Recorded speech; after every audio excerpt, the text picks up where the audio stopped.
గత బీఆర్ఎస్ సర్కార్ కంటే ఇప్పుడున్న కాంగ్రెస్ ప్రభుత్వ పాలన దారుణంగా ఉందన్నారు బీజేపీ నేత లక్ష్మణ్.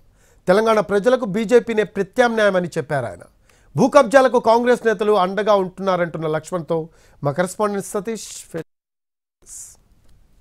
బీజేపీ ఆధ్వర్యంలో విజయ సంకల్ప యాత్రలు కొనసాగుతున్నాయి. తెలంగాణ వ్యాప్తంగా జరుగుతున్నటువంటి ఈ విజయ సంకల్ప యాత్రలో రాజరాజేశ్వరి క్లస్టర్ లో భాగంగా చేవెళ్ల పార్లమెంటు పరిధిలో ఎంపీ ఓబీసీ జాతీయ అధ్యక్షులు లక్ష్మణ్ గారు పర్యటిస్తున్నారు. ఒకసారి లక్ష్మణ్ గారితో మాట్లాడదాం.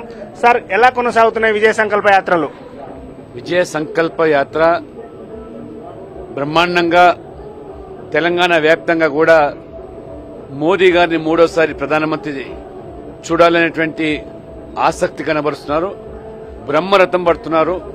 మహిళలు, యువకులు, రైతులు పెద్ద ఎత్తున ఏ పల్లెలో ఈ యాత్ర వెళ్ళినా మేము మొన్న బీఆర్ఎస్ కేసినా కాంగ్రెస్ కేసినా ఈసారి మోదీని గెలిపిస్తామని ఖచ్చితంగా ఒక కృత నిశ్చయంతో ఉన్నారు.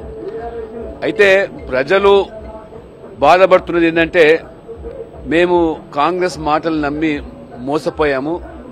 ఈ నియంత పాలన పోయి ఈ బీఆర్ఎస్ కుటుంబ పాలన పోయి మరి కాంగ్రెస్ ప్రజాస్వామిక పాలన వస్తుందని భావిస్తే ఇక్కడ కూడా మరి పెనం నుంచి పొయ్యిలో పడ్డట్టుగా అవుతుంది. ఇవాళ గ్యారంటీలు ఏవైతున్నాయో కాంగ్రెస్ కాంగ్రెస్ ఇచ్చే గ్యారంటీలన్నీ కూడా అవినీతికి గ్యారంటీ, వారి కుటుంబ పాలన గ్యారంటీ, వారు మైనార్టీ బుజ్జగింపు చర్యలకు గ్యారంటీగా ఈ 2 మాసాల పాలన తేటమవుతుంది. ఈ యొక్క బీఆర్ఎస్ నాయకులు ఏవైతే భూములు స్వాహా చేశారో దానిని వాళ్ళ ప్రభుత్వం స్వాధీనం చేసుకునే బదులు వీళ్ళు దాంతో రాజీ పడి ఆ రకంగా వారు దొంగలు దోపిడీ చేస్తే వీళ్ళు గజ దొంగలుగా మారిపోతున్నారు. ప్రజలకు 2 మాసాల్లోనే కాంగ్రెస్ నిజస్వరూపం బట్టబయలైంది. ఏంటి సార్, చేవెళ్లలో ముఖ్యంగా చేవెళ్ల పార్లమెంటు పరిధిలో నెక్స్ట్ ఎలా ఉండబోతుంది? మీరు చూస్తున్నారు ఇక్కడ గ్రౌండ్ ఎలా ఉంది సార్? నేను 2వ రోజు ఇవాళ చేవెళ్లలో తిరుగుతాను. అనూహ్యమైన స్పందన. నిన్న రాత్రి బహిరంగ సభ కూడా బ్రహ్మాండంగా జరిగింది. ఖచ్చితంగా బీజేపీ ఖాతాలోకి చేవెళ్ల వస్తుంది. ఇవాళ కాంగ్రెస్ అసలు అభ్యర్థులు లేరు, అరువు తెచ్చుకుంటున్నారు. టీఆర్ఎస్ నుంచి అరువు తెచ్చుకుంటున్నారు.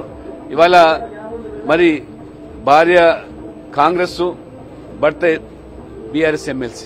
అంటే ఈ దిక్కుతోచని పరిస్థితిలో అసలు బీఆర్ఎస్ కు సిట్టింగ్ ఎంపీలు కూడా పోటీ చేయడానికి ఎవరు కూడా సిద్ధంగా లేరు. వారి బీఆర్ఎస్ యొక్క మరి ఖేల్ ఖతం, దుకాణం బంద్ అయిపోయింది. కాంగ్రెస్ కూడా పార్లమెంట్ ఎన్నికల తర్వాత మరి తెలంగాణలో కూడా, ఎందుకంటే దేశవ్యాప్తంగా కూడా కాంగ్రెస్ అడ్రస్ గల్లంత అయిపోయింది. ఎక్కడ కూడా దర్దాపుల్లో కూడా భూతద్దం పెట్టినా దొరికే పరిస్థితి కాంగ్రెస్ లేదు. ఇవాళ కర్ణాటక పోయింది, హిమాచల్ ప్రదేశ్ ఇవాళ కనుమరుగవుతుంది. తెలంగాణలో కూడా అతీతంగా తెలంగాణలో కూడా కాంగ్రెస్ త్వరలోనే పార్లమెంట్ ఎన్నికల తర్వాత అనూహ్యమైన రాజకీయ మార్పులు వస్తాయి. భవిష్యత్తు తెలంగాణలో బీజేపీదే. Out studio.